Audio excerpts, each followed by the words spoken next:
সম্মানিত ভিউয়ার্স, আসসালামু আলাইকুম। হাউজিং প্রকল্প থেকে আপনি কেন জায়গা কিনবেন, কেন হাউজিং প্রকল্প থেকে জায়গা কিনা অনেকাংশে নিরাপদ।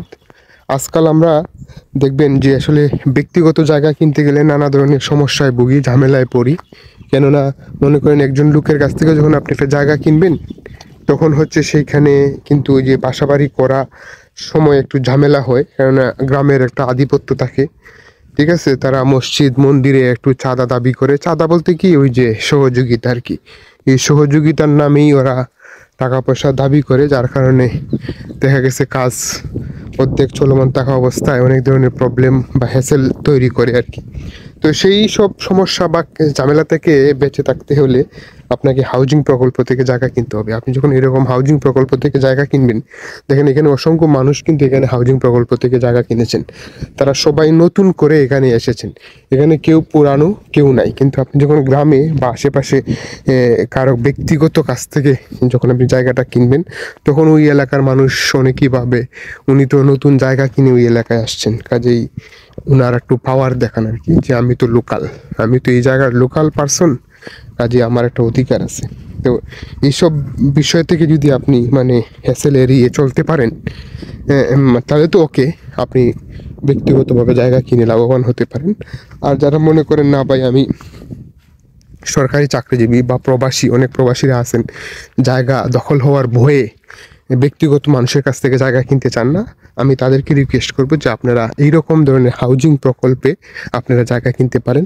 এইরকম হাউজিং প্রকল্প থেকে যখন আপনি জায়গা কিনে যান, এই যে একজন প্রবাসী, উনি ওনার জায়গা কিনে বাউন্ডারি ওয়াল করে গেট লাগিয়ে দিয়েছেন।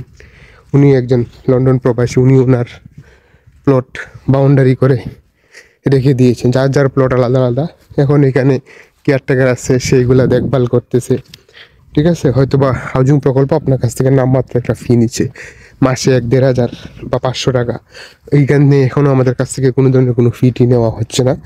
ঠিক আছে, এটা এই এলাকার যিনি একজন প্রভাবশালী লোক, ভদ্রলোক, উনি নিজের জায়গা, কাজে উনার নামেই মানুষ এই হাউজিংটাকে চিনে। তো এই হচ্ছে অবস্থা। তো এইভাবে করেই আপনি আপনার হাউজিং কিন্তু আপনি কি করতে পারেন, প্লট কিনে আপনি বাউন্ডারি করে ফেলতে পারেন। এই যে দেখেন এক ভদ্রলোক, উনি কি করেছেন, দেশের বাইরে থাকেন ওনার 1 ভাই, 3 ভাই মিলে ওনারা এখানে 2 তলা ফাউন্ডেশন দিয়ে অলরেডি বাসা কমপ্লিট করে ফেলেছেন। এই যে দেখেন এই যে প্লট ওনারা দেখেন, এখানে এখানে উনি মাছ চাষ করেছেন গত বছর। এখানে দেখেন মাটি ভরাট করে গাছ টাছ লাগাই দিয়েছেন। তো আপনি এরকম একটা প্লট কিনে কি করতে পারেন, আশেপাশে গাছ লাগাই দিতে পারেন। দেখবেন গাছ লাগাই দিলে সুন্দর হচ্ছে। আপনি সেখান থেকে ফল ফলাদি খেতে পারতেছেন, সবজি খেতে পারতেছেন। এই যে দেখেন, এটা একটা হচ্ছে আপনার মেহেন্দি গাছ। ঠিক আছে, উনি মেহেন্দি গাছ লাগাইছেন, আম গাছ লাগাই দিয়েছেন, কত সুন্দর। দেখেন তো অসাম একটা ভিউ। তো আপনি যদি আপনার এরকম ধরনের কোনো প্ল্যান থাকে, আপনি এরকম হাউজিং থেকে জায়গা কিনে কিন্তু আপনি গেইনার হতে পারেন। কেন, এই যে দেখেন আমি আমার প্লটটা এখানে কিনেছি, এই যে আমি আমার গেট লাগাইয়া বাস তালা মেরে রেখেছি, কোনো প্রবলেম নাই। ঠিক আছে।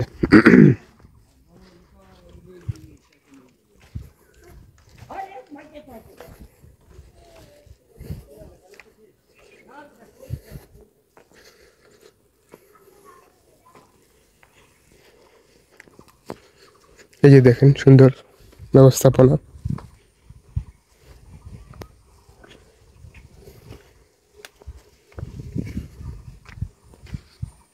সুন্দর একটি প্লট। যারা এই প্লটটি কিনতে আগ্রহী তারা যোগাযোগ করতে পারেন।